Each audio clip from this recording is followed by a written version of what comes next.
Al menos 18 personas murieron y 10 resultaron heridas el jueves en Somalia, tras un ataque a 2 restaurantes en la capital. El atentado, perpetrado por militantes islamistas Shebab, comenzó con la explosión de un coche bomba. Hombres armados atacaron luego otro restaurante aledaño, que estaba repleto de comensales a la hora de ruptura del ayuno diario del Ramadán.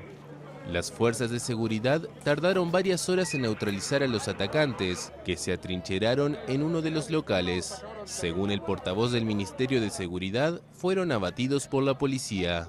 Al-Shabab, una organización afiliada a Al-Qaeda, suele llevar a cabo atentados suicidas en la capital somalí, contra civiles, gobierno y objetivos militares.